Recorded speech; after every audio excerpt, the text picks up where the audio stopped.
Next time you're in the produce section of your local grocery store, I want you to look past the vibrant colors and the perfect misting systems.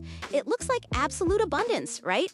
Those apples are perfectly round and impossibly red. The kale is vibrant green and the strawberries look like they were plucked straight from a painting. But here is the terrifying reality. This perfection is a biological mask. While the visuals of our food are getting better every year, the biology is quietly disappearing.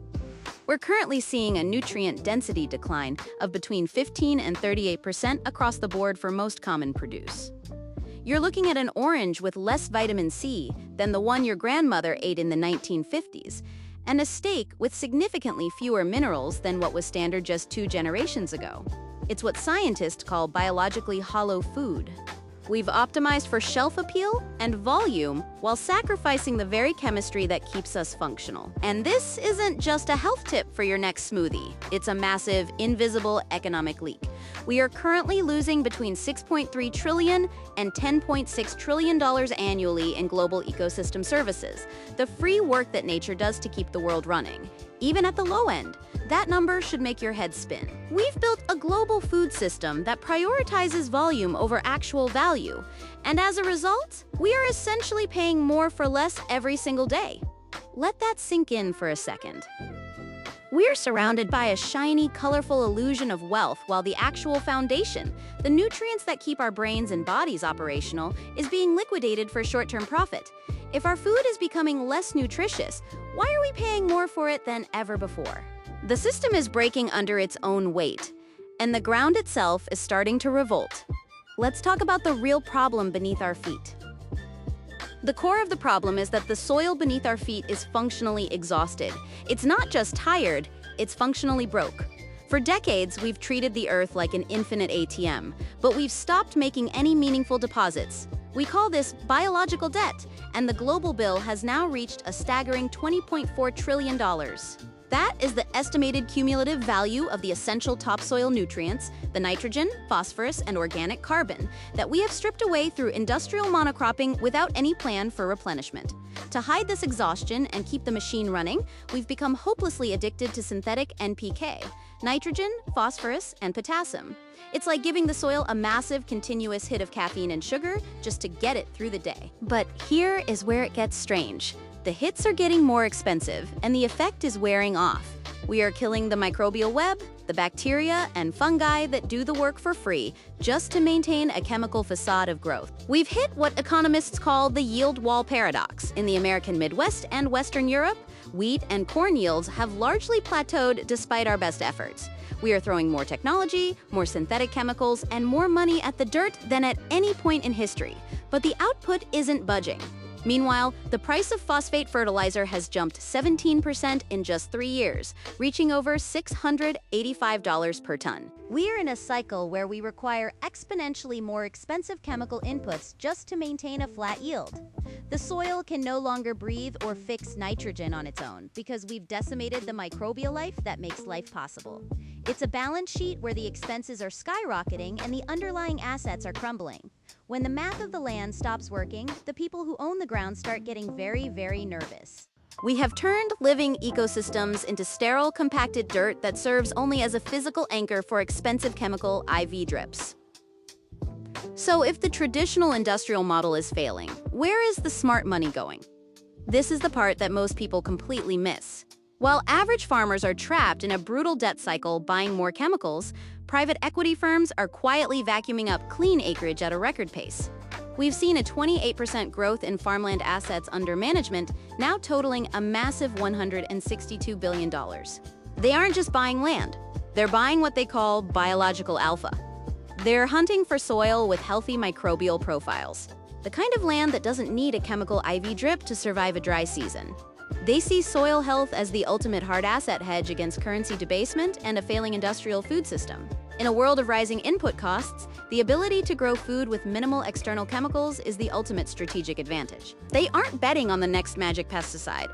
They are betting on the restoration of the Earth's natural productive capacity. Look at the acquisition of Simple Mills for $795 million in early 2025. That was a massive signal to the entire market. The regenerative agriculture market is now valued at nearly $12 billion, growing at a pace that's leaving traditional ag tech in the dust. The smart money isn't betting on the next magic chemical.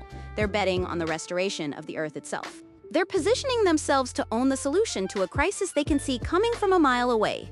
It's a strategic shift from selling inputs to owning outcomes. Think about that next time you hear about another multi-million-dollar land deal by a hedge fund or a tech billionaire. Is this a modern innovation of finance? Or are we simply seeing the elite realize that the current system is a dead end? They're building a moat around the only resource that truly matters: clean, productive topsoil. They're preparing for a world where biology is more valuable than any digital asset. When you look at the historical data, the similarity to the 1930s Dust Bowl is chilling, about 82%, according to some environmental models. Back then, the failure was mechanical. We plowed too much, and the wind took the rest.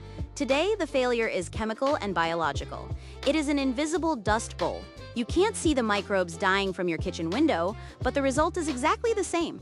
The UN FAO has issued a warning that's hard to ignore. We may have only 60 harvests left at our current rate of degradation. That's not centuries away. That's within the lifetime of your children and possibly your own. It is a biological countdown that nobody wants to talk about at dinner, but it's the ultimate non-negotiable deadline for our species. We are currently losing 24 billion tons of fertile soil every single year. We are burning through our ancestral inheritance at a rate that would make any sane person tremble. The clock is ticking on the very foundation of our civilization. This crisis has sparked what I call the expert war. On one side, you have figures like Bill Gates and the big ag-tech cartels. Their argument: technology is the savior. They want AI-driven precision agriculture, genetically optimized magic seeds, and even more advanced synthetic solutions to bypass biological limits entirely. They want to hack nature to save it. On the other side, you have figures like Dr. Vandana Shiva, who argues that this industrial monoculture is exactly what created the debt trap in the first place. She's pushing for a return to biological fundamentals and seed sovereignty. It's a battle between hacking nature and healing nature. Whether technology or nature wins the war, the bill is already being delivered to your doorstep. You are paying for it in every grocery bill, every health insurance premium, and every tax dollar used to prop up a failing system. The conflict isn't just ideological, it's a fight for who controls the primary means of survival on a degraded planet. Let's zoom out for a second and look at how this soil trap hits your personal wallet. We're talking about a silent tax. As soil health declines, food prices become permanently decoupled from the general CPI. They become anchored, instead, to the rising cost of those high-tech inputs and the desperate soil restoration efforts required to keep crops growing. We're losing $400 billion a year globally just to soil erosion, a permanent drag on global GDP. But it's more than just the price of a loaf of bread. When your food is nutrient poor, you have to eat more of it just to feel satisfied. And your medical costs rise as your body struggles to find the minerals it needs for core functions. It's a double whammy on household wealth. You pay more for the calories, and then you pay for the chronic diseases that follow biologically hollow diets. The middle class is being hollowed out from the inside, one nutrient-deficient meal at a time. This isn't just about saving the planet. It's about personal, financial, and physical resilience. The interest payments on our $20 trillion soil debt are being pulled directly from your disposable income every single month. The question isn't what food costs today, but what it will cost to rebuild the Earth we've spent so recklessly.